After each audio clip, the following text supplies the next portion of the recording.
មើលផងបងហ៎បងប្អូន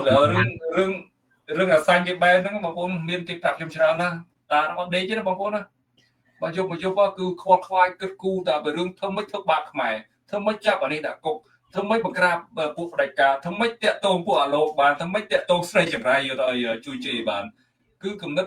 របស់ហ៊ុនសែនមកយប់អត់ដេកទេគេថាអ្នកដែលស្គាល់ខ្ញុំបាននៅមកអ្នកដែលដឹងប្រវត្តិហ៊ុនសែនណាជួនកាលពួកអុកញ៉ាអស់ហ្នឹងបងប្អូនហ៊ុនសែនត្រូវការខលមក2 3ភ្លឺអីទៅជួបភ្លាមខ្លាចអត់ហ៊ាននរណាហ៊ានបដិសេធថាមិនទៅជួបទេហើយថ្មីនេះគេប្រជុំនៅក្នុងសមាគមអុកញ៉ាហ្នឹងតែហ៊ុនសែនគេបានសំណូមពរឲ្យអុកញ៉ាទាំងអស់ជួយកសិករផងតែចាប់ដើមថោកហ៊ុនសែនឲ្យអុកញ៉ាទាំងអស់ជួយកសិករគឺបញ្ជាក់ថាម៉េចបងប្អូនបញ្ជាក់ថាតកូលហ៊ុននឹងអត់ចេះដឹកនាំប្រទេសទេអត់ចេះស្វែងរកទីផ្សារជួយប្រជាជនទេឥឡូវទៅពឹងផ្អែកលើអុកញ៉ាដើម្បីឲ្យជួយកសិករខ្មែរយើងបាទបងជឿយ៉ាងហើយខ្ញុំបកមកពីបញ្ហាដែលហ៊ុនសែនមកយកអត់ដេកហ៊ុនសែនអត់ដេកចឹងទេគឺត្រូវការជួបនៅនេះជួបនៅនោះជាពិសេសគេថាអ្នកដែលគ្នាអ្នកបាក់ឡានឲ្យអុកញ៉ាពួកអុកញ៉ាហ្នឹងណាតកងឡានគ្នាឡើងចង់ឈប់ធ្វើការស៊ីលុយអត់ឆ្ងាញ់ណាពីព្រោះអត់មានពេលដេកពីព្រោះអុកញ៉ាមកជួបទៅតកងឡានគ្នាត្រូវដេកចាំក្នុងឡានអត់ហ៊ានដេកទេខ្លាចជ្រុលជពោតជ្រុលដេកចឹងបាទអាហ្នឹងបាទខ្ញុំដែលគេដំណឹងគឺប្រាប់ចឹងអត់ដេកទេកន្លែងហ្នឹងបាទអញ្ចឹងបាទហើយខ្ញុំដឹងថាម៉ោងហ្នឹងគឺហ៊ុនសែនតាមបោះទៅទូនេសកាយើងហើយប៉ុន្តែអត់ហ៊ានឆ្លើយតបបងប្អូនតែឆ្លើយតបកាន់តែខ្លាំងទៅត្រូវកាន់តែខ្លាំងអញ្ចឹងបាទហ៊ុនសែនអត់ហ៊ានឆ្លើយតបមើលទៅទូនេសកាទេកុំឲ្យថាយើងមិនគោរពគាត់ហើយខ្ញុំហៅគាត់សម្ដេចមើលសម្ដេចខមមិនអូខេមួយមើលសម្ដេចខមមិនអូខេមួយក៏បានខមមិនជេរបងបិសាចអាគីបាញ់ក៏បានខ្ញុំឥឡូវនេះខ្ញុំដឹងហើយតែជេរខ្ញុំមកគេបាញ់ខ្ញុំអត់ជេរតវិញទេបើខ្ញុំហៅអាសាញ់គេបែនវិញខ្ញុំហៅអាសាញ់ណាមិនហៅហ៊ុនសែនណាបាទហ្នឹងហើយបងពិសាពាក់ព័ន្ធទៅនឹងឈ្មោះតាសាញ់នេះខ្ញុំចង់ប្រាប់បងប្អូនថាខ្ញុំឃើញក្រុមពួកអាឡូកពួកគណៈបកសម្រាមរបស់ហ៊ុនសែនគាត់គេចេញមកគេយកពាក្យហ្នឹងទៅវាយប្រហារលោកប្រធានសំរងស៊ីវិញក៏ប៉ុន្តែខ្ញុំចង់ប្រាប់បងប្អូនណាបើសិនជាគីឡូគឺពួកហ្នឹងគេចង់ចាក់ឲ្យបងប្អូនតគឺពាក្យហ្នឹងមិនអាច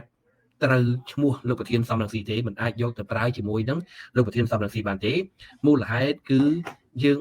ពាក្យតាសាញ់នេះគឺគេហៅសំដៅទៅលើហ៊ុនសែនតាំងពីដើមមកគឺគេមិនដែលប្រើពាក្យហ្នឹងទៅលើលោកប្រធានទេហើយម្យ៉ាងទៀតបើទោះបីជាគេហៅពាក្យហ្នឹងទៅលោកប្រធានក៏លោកប្រធានក៏អត់ខ្វល់ក៏អត់ចាប់អារម្មណ៍ដែរសំខាន់នៅពេលដែលគេប្រើឈ្មោះតាសាញ់ហៅទៅហ៊ុនសែនធ្វើឲ្យហ៊ុនសែនខឹងដាច់ក្បាលដាច់កន្ទុយតាមចាប់គេតាមចាប់ឯងហើយជាការសារភាពដែលទទួលបញ្ជាក់ថាគាត់ទទួលយកឈ្មោះតាសាញ់នេះគឺជាឈ្មោះគាត់បាទអញ្ចឹងគឺហ៊ុនសែនបានព្រមទទួលជាផ្លូវការថាឈ្មោះរបស់គាត់គឺជាឈ្មោះតាសាញ់ហើយតាមចំណុចនេះហើយដែលធ្វើឲ្យហ៊ុនសែនតាមចាប់គេបងវិសាខ្ញុំសរសើរហ៊ុនសែនខ្ញុំសរសើរសមត្ថកិច្ចប៉ូលីសខ្មែរគ្រាន់តែអ្នកលេង Facebook ម្នាក់សោះតាមចាប់គ្នាដល់បាន24ម៉ោងផងប៉ុន្តែអាកធាត់អីគេពេជ្រកំស្រិនហើយនឹងលីរតនៈរស្មីឡើងប្រហែលខែបងវិសាដូចជារកចាប់ពួកវាអត់បានទេខ្ញុំគិតថាមិនអីក៏វាដូចមានលក្ខណៈខុសគ្នាបងវិសាមានចាប់អារម្មណ៍ចំណុចហ្នឹងឯងបងផ្លែកកន្លែងហ្នឹងជាការពិតត្រឹមត្រូវហើយហ៊ុនសែនគ្រាន់តែគ្នាអ្នកលេងតាមបណ្ដាញសង្គម Facebook ចូលទៅ comment សោះហ៊ុនសែនតាមចាប់បានភ្លាមបាទចាំតែជាមួយថ្ងៃនៅដល់មួយថ្ងៃខ្ញុំចាប់បានភ្លាមដឹងនៅកន្លែងណាដឹងទីតាំងនៅបាត់ដំបងដឹងតាមមុខរបររ៉ូស៊ីធ្វើអីដឹងតាមឈ្មោះប្រពន្ធនេះប៉ុន្តែអាពីរអ្នកនោះដែលមួយស្អីសំប្រាគិតអីនោះគេដូរឈ្មោះតែត្រូវជាសំវាងបំរុងគិតឥឡូវទៅជាសំវាងបំរុងគុកហ្នឹងហើយដោយអត់ទេតលេដោយសារពីរនាក់ហ្នឹងវានៅគៀកពេកហ្នឹងបានហ៊ុនសែនចាំបានពីព្រោះសំវាងបរកគុជហ្នឹងវាគឺស្អីគេហៅថាស្អី advisor របស់ហ៊ុនសែនហ្នឹងទីប្រឹក្សាហ្នឹងទីប្រឹក្សាហ្នឹងវាគៀកគ្នាពេកហើយមើលអត់ឃើញចាំបានហើយមួយកន្ធត់ពេជ្រកំស្រិននោះវាជាកងយាមផ្សារហើយជាហ៊ុនសែនមើលឃើញហ្នឹងហើយបងវិសាចមុននេះខ្ញុំឃើញបងវិសាចរនឹកពាក្យខ្មែរអត់តអត់អីចឹងបងឯងអាចនិយាយលាយភាសាអង់គ្លេសបាន you know និយាយភាសាលាយមួយភាសាអង់គ្លេសបានព្រោះ nên là nó cắt khinh bất đấy là thò mà chiết món á dây ly ông lấy cho ở đây tỷ you know Okay, you know ដល់ហើយបងប្អូនយើងឃើញពីអ្នកហ្នឹងមិនត្រឹមតែបបារោចាប់ទេគឺហ៊ុនសែនបង្ហាញឯកសារបង្ហាញទាំងមុខទាំងរូបថតទាំងអីច្បាស់ចេះបំផ្លាញទាំងលេខទូរស័ព្ទបើគេបង្ហាញអីសពបែបយ៉ាងបើរោចាំបានអាហ្នឹងរឿងមួយយើងគួរតែនិយាយដែរគួរតែសួរហ៊ុនសែនដាក់សំណួរថាហ៊ុនសែនហេតុអីពីរអ្នកដែលជាឃាតករសម្រាប់លោកលឹងកញ្ញានៅប្រទេសថៃនៅបង្កហ្នឹងហេតុអីក៏ហ៊ុនសែនចាប់មិនបានតើមានស្អីពាក់ព័ន្ធមានស្អីនៅពីក្រោយរឿងហ្នឹងបាទអានេះបើតាមខ្ញុំគិតដល់រឿងដែលចាប់មិនបាននេះគឺវាដូចជាប្រាប់អន្តរជាតិវិសារភាពប្រាប់ខ្លួនឯងថាហ៊ុនសែនហ្នឹងឯងនៅពីក្រោយហ៊ុនសែនហ្នឹងជាអ្នកសម្លាប់បើសិនជាអ្នកផ្សេងមិនពាក់ព័ន្ធនឹងហ៊ុនសែនមិនពាក់ព័ន្ធនឹងគណៈបកប្រជាជនណាខ្ញុំជឿថាតែ24ម៉ោងចាប់បានហើយដោយអូនដែលចូល comment នៅក្នុង Facebook ហ្នឹងបាទ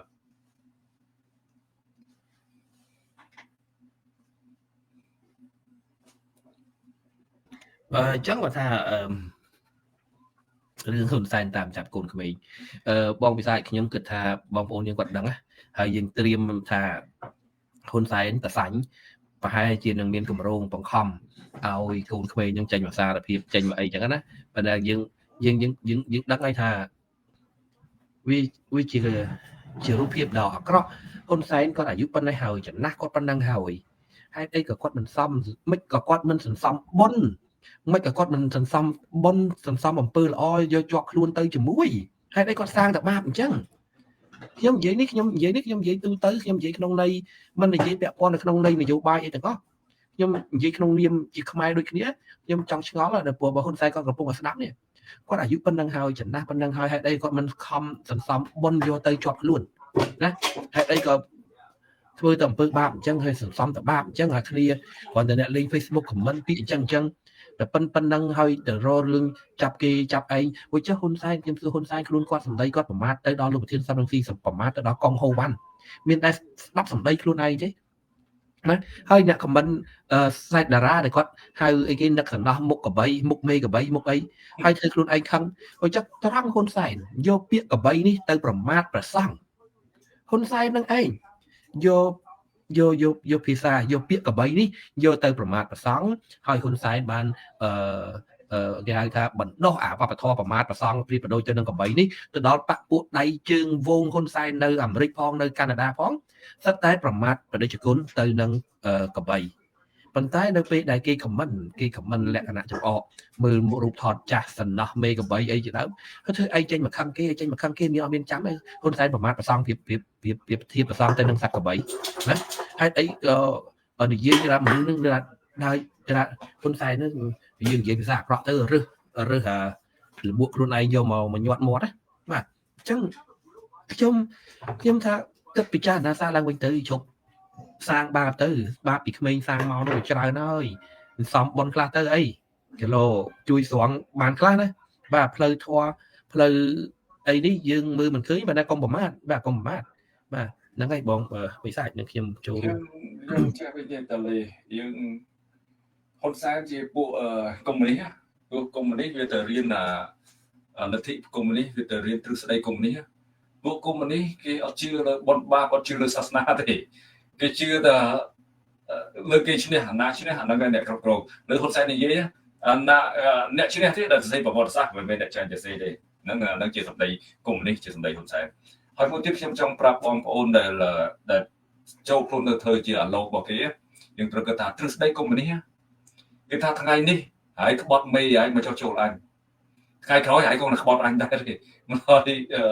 ពេលដែលប្រើជ្រៀតអាកាសប្រើបានគេប្រើសិនទៅនៅពេលណាដែលគេបានសម្រេច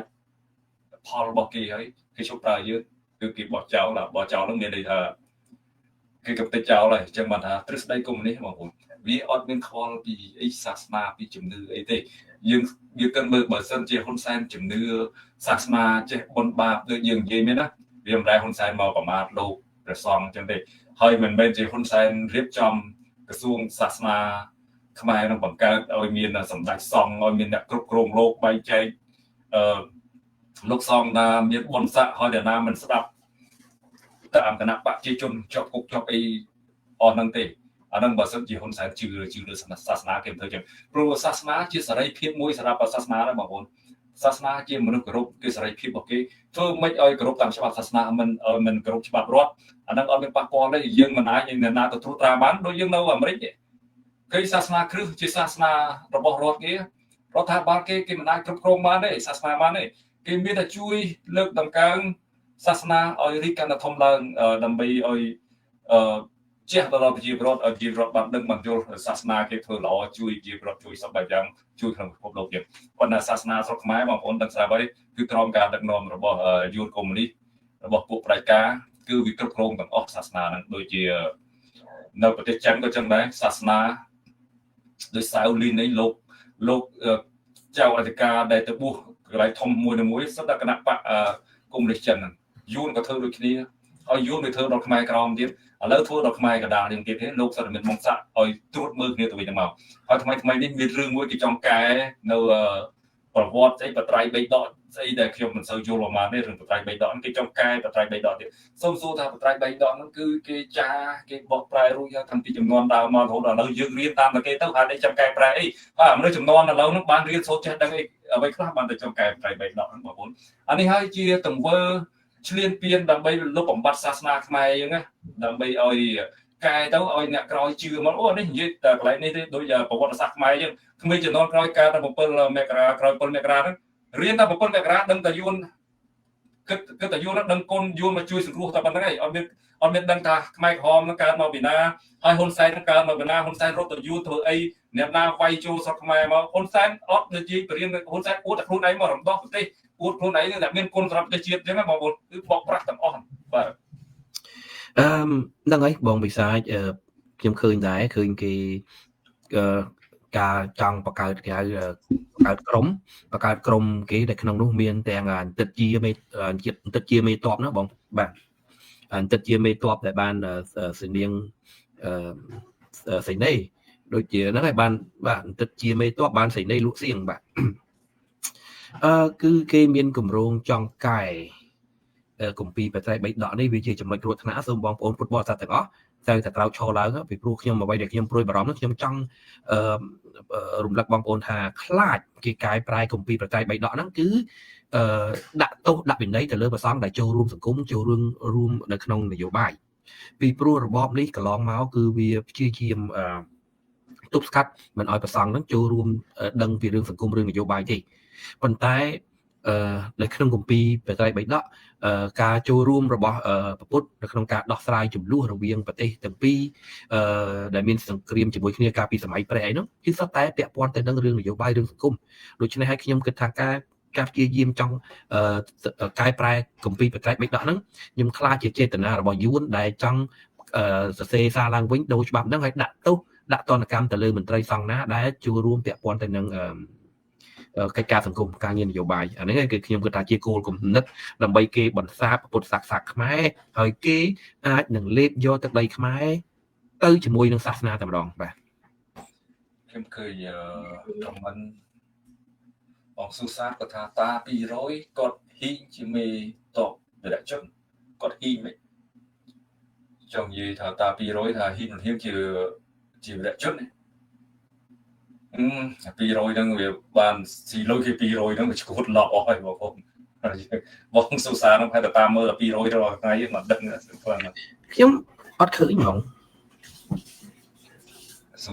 សុសាហ្នឹងគាត់ថាតា200គាត់ហ៊ីងជាមេតបវិរៈជនខមមិនគាត់ស៊ីអត់យល់មកស៊ីម្ដងទៀតបាទ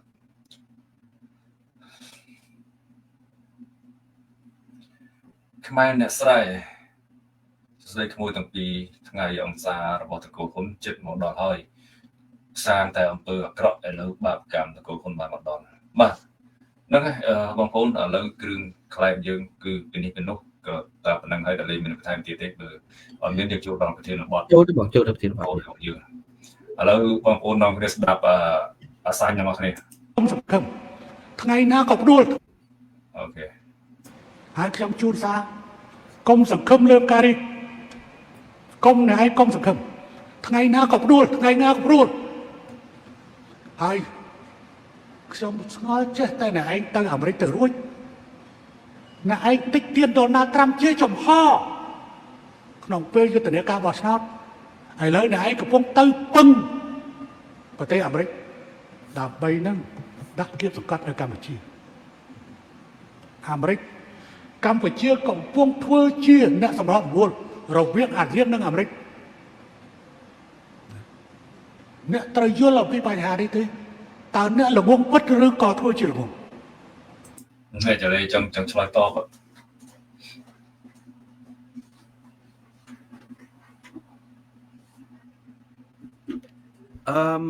នេះបងបិសាច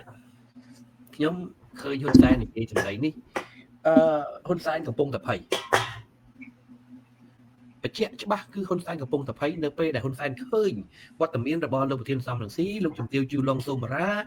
ជាមួយនឹងបងទឹកកំហ៊ុននៅសតវិមានរបស់សហរដ្ឋអាមេរិកគឺហ៊ុនសែនកំពុងតែភ័យនៅក្នុងពេលដែលហ៊ុនសែនដែលជាអ្នករំលោភសិទ្ធិមនុស្ស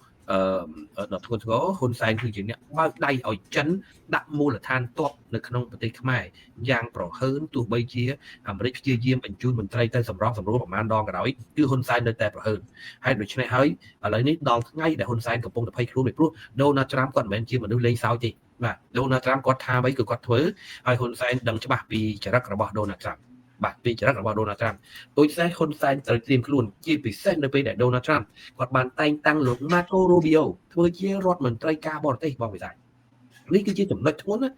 បងប្អូនត្រូវស្គាល់ថា Marco Rubio គឺជាអ្នកណា Marco Rubio ដែលជារដ្ឋមន្ត្រីការបរទេសអាមេរិកបច្ចុប្បន្ននេះគឺជាអ្នកចូលរួមសរសេរច្បាប់តាក់តែងច្បាប់ឲ្យរដ្ឋាភិបាលអាមេរិកដាក់សម្ពាធមកលើរដ្ឋាភិបាលហ៊ុនសែន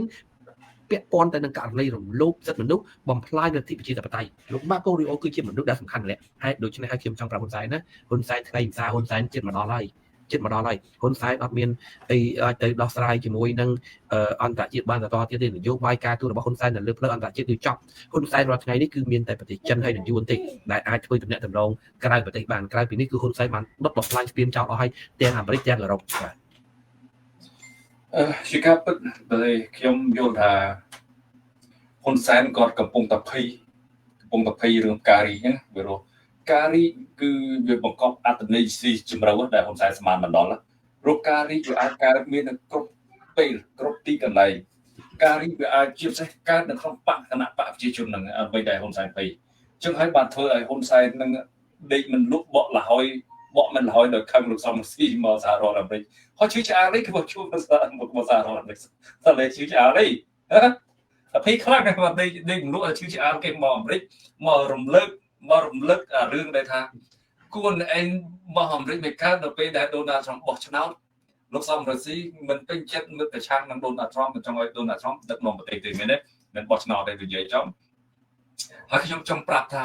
អាសាញ់គេបែរលងងខ្លៅឲ្យយល់បន្តិចអានេះហើយគេហៅថាប្រជាធិបតេយ្យគេមានសិទ្ធិបញ្ចេញមតិគេអត់ពេញចិត្តអ្នកណាគេនិយាយចឹងអីហើយបើសិនតែការបោះឆ្នោតនឹងដោយសេរីយុទ្ធធម៌ការប្រកួតប្រជែងគ្នាដោយសេរីបើប្រជាជនសហរដ្ឋអាមេរិកលើសពី 50% ដែលគេបោះឆ្នោតឲ្យដូណាល់ត្រាំដឹកនាំប្រទេសហើយយើងត្រូវតែធ្វើការជាមួយដូណាល់ត្រាំយើងមិនអាចប្រកែកបានទេយើងកុំឲ្យចោលគេហើយអីគេធ្វើការពីព្រោះអានេះប្រទេសប្រជាធិបតេយ្យគេរិះគន់យ៉ាងហីកុំលងពេកមិនមែនថាប្រទេសផ្ដាច់ការហ្នឹងទេខ្លួនឯងបានតែចាប់គៀបសង្កត់ចាប់សម្លាប់គេធ្វើបាបគេចាប់គេដាក់គុកមិននិយាយរកគេដោយសារខ្លួនឯងមានអំណាច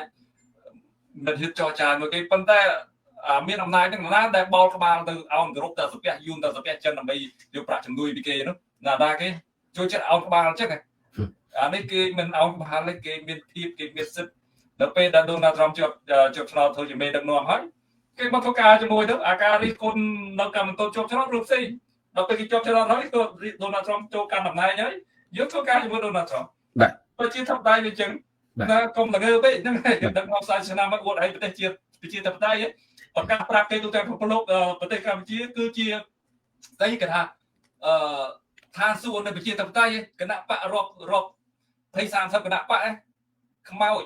គាត់ថារឿងប្រជាធិបតេយ្យមិនដឹងមកអីក៏ភ័យមកចង់ប្រាប់ទៅអាសាគេបែបក៏ភ័យពេកបងបិសាចបង Robert Lee ហ៊ុនសែននិយាយនេះគឺជារឿងចាស់ទេ រឿងដែលលោកប្រធានសំរងស៊ីរិះគន់លោក Donald Trump ហ្នឹងគឺជាអាណត្តិដែល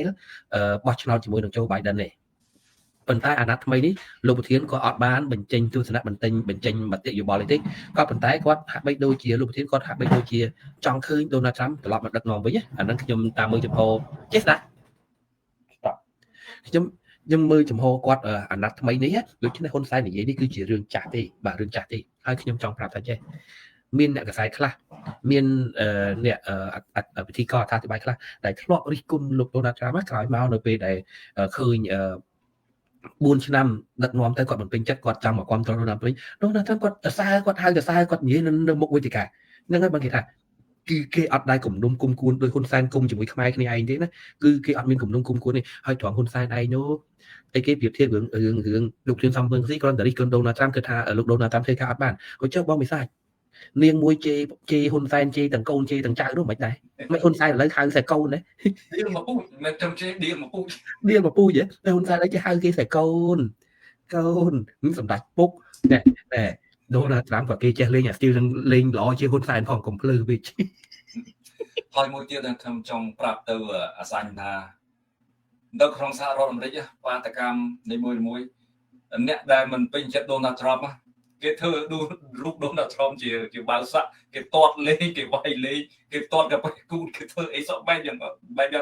អាហ្នឹងគេហៅថាបញ្ចេញមតិគេបញ្ចេញកំហឹងនៅលើមេដឹកនាំហើយថា Donald Trump គេប្រកាន់គេខឹងគេដែលបញ្ជូន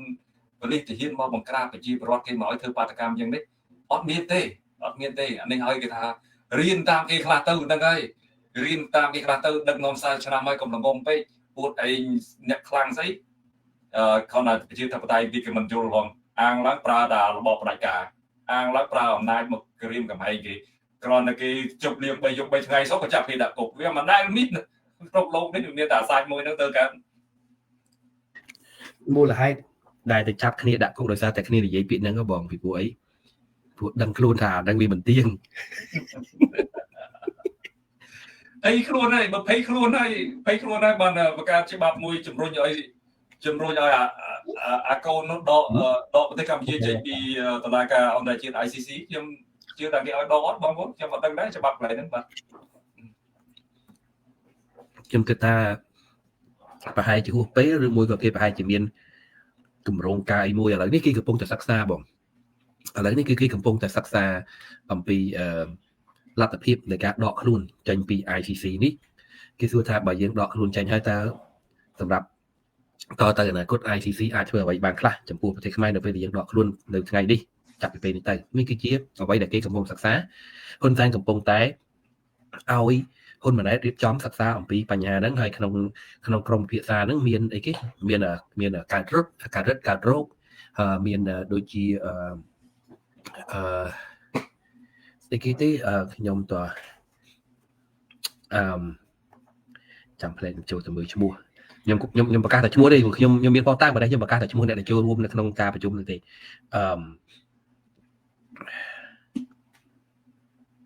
ជាមនុស្សដែលហ៊ុនសែនកំពុងតែរៀបចំឲ្យធ្វើកិច្ចការហ្នឹងបាទធ្វើការសិក្សាហ្នឹង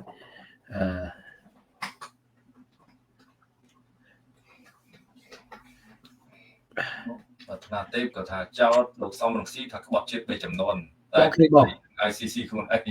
តើដំណើរនៅ ICC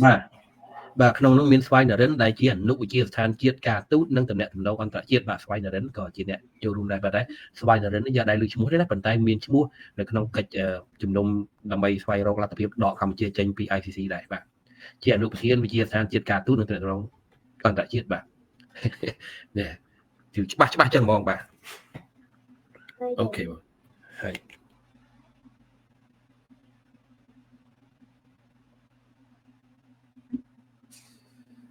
បាទហ្នឹងហើយចំពោះខ្ញុំអានេះជា please shortcut saying មាន shortcut saying មានខ្ញុំគាត់ថាអ្វីដែលខ្ញុំយល់ចេះទេបងប្អូនច្បាប់ ICC ហ្នឹងដោយថានៅពេលដែលយើងចូលរួមនៅក្នុងលក្ខខណ្ឌ ICC ហើយក្នុងរវាងដែលយើងនៅក្នុងសមាជិក ICC ហ្នឹងយើងប្រព្រឹត្តប บอดละเมิดเฉยนะตัวใบยืนดอกโคลนเจนกันได้ก็บอดละเมิดนั่นต้องทำยืนได้อันนี้ไปเด็กเข้มยุ่งแล้วผมว่ามันเป็นไปได้ที่วันนั้นเป็นแต่เข้มเชื่อแต่ผู้ฉบับcái thời chânแล้วอุทิศlà nó không rồng vong là lấy đằng nọ thế và bắt từng với bọt là mơ bộ lui sau về yang cái contrat thôi mà bây cho anh nát liêm đây khai tới chi trong sao anh thom ra với hỏi cái vô sản nông rương nó đại dương rồi bọt là mơ là bây giờ cả làm ngàn cái dùng mà cả tốt mình mấy dương chơi nhau dương mình ai giờ phật tổ bán đấy anh đang ở đây là không vô còn bốn mà hỏi xa như thì tôi bây giờ độ tranh khu độ phun tranh vì ICC có bị ăn bây giờ đây tôi cái tạm chạp đây thì anh ở đây là không vô វាអញ្ចេះបងបើទោះបីជាមិនមានសមាជិកនៅក្នុងតុលាការ ICC ក៏ដោយក៏តុលាការ ICC អាចកាត់ទោសបុគ្គលហ្នឹងកាត់ទោសម្នាក់ហ្នឹងឲ្យមានទោសពីបទឧក្រិដ្ឋកម្មប្រឆាំងនឹងមនុស្សជាតិបានដែរហើយនៅពេលដែល ICC កាត់ទោសហ្នឹងហើយបងបើសិនជាប្រទេសសម័យហ្នឹងណាបាទប្រទេសសម័យហ្នឹងណាមិនទទួលស្គាល់ទេខ្ញុំគិតថាអាចនឹងមានការរើសអើងពីអន្តរជាតិជាពិសេសពីប្រទេសសេរីឧទាហរណ៍ថាដូចជាគេមិនចង់រកស៊ីជាមួយគេមិនចង់វិនិយោគជាមួយពេលទៅប្រជុំគេអត់ចង់ជួបជាមួយគេមិននិយាយជាមួយនេះគ្រាប់ជួបអីតែអញ្ចឹងកិច្ចផុតបើសិនជាកិច្ចផុតបានតិចតួចបងមិនថាខ្ញុំនិយាយបើសិនជាអាចធ្វើបានណាកិច្ចឈុតបានតិចតួចប៉ុន្តែតនកម្មនឹងធ្លាក់មកគឺនៅតែធ្លាក់មកដដែលទេបាទបញ្ហាប្រជាពលរដ្ឋគឺប្រជាពលរដ្ឋកម្ដៅប្រជាពលរដ្ឋការរស់នៅការទ្រាំរស់នៅវេទនារបស់ប្រជាពលរដ្ឋហ្នឹងក៏មិនអាចទប់ជាប់ដែរបាទហើយផ្ទៃក្នុងពីខាងគណៈបព្វជិជនក៏មិនសប្បាយចិត្តដែរពីព្រោះឮសូរថាអាមេរិកដាក់បញ្ជីលឿងប្រទេសខ្មែរចូលបញ្ជីលឿងចូលអីនេះបងខ្ញុំគិតថាអ្នកដែលក្រៅកាហាយជាងគេគឺពួកអ្នកមានហើយនឹងមន្ត្រីគណៈបព្វជិជនពួកហ្នឹងតែមានកូនចៅតែមានមុខរបររស់ស៊ីនៅអាមេរិកនៅពេលដែលមិនអាចចេញចូលបានពួកហ្នឹងក្រៅកាហាយលើហ៊ុនសែនហ្នឹងបាទថ្ងៃនេះចង់ប្រាស្រ័យហ៎បងgiờ thằng covid tiết nó từ robot cả sân khấu ngày mùi cái là hôn san cái vùng cực thà luôn ai pra môn là cũng bằng mất có thể cảm chia vì pháp luật ban là pu văn đầu vai còn nói chăm comment rồi bỏ comeback lần này cái đại chúng một cái comeback đại chúng một lỗ trong chơi trậnนี่ยี่ทารู้ยูรู้นักร้องสาวขมายสักไงมีนนับใบลินเนี่ยไอ้ขมายมีนับบุญลินเนี่ยแต่เลยยูเรียนไปได้มาเนี่ยในคำมันยังจะปุ๊กย้ำท่าบริษัทในยูมีนับใบลินเนี่ยขมายมีนับบุญลินเนี่ยคนแฟนใบปรังบังกราบกระดาษปะเนี่ยไปชี้ตับไตขมายยังตีคือกินดอนเลยเนี่ยแต่ไปบอชนาลแต่ยูมีบุญนับลินเนี่ยยังบอชนาลในชนิดวิเรียนบางก็จะได้ยูจะทอแล้วยูบอแต่งบชนิดวิพองว่าอันนั้นบริษัทจีวิวจานดอทานังเบนวิวจาน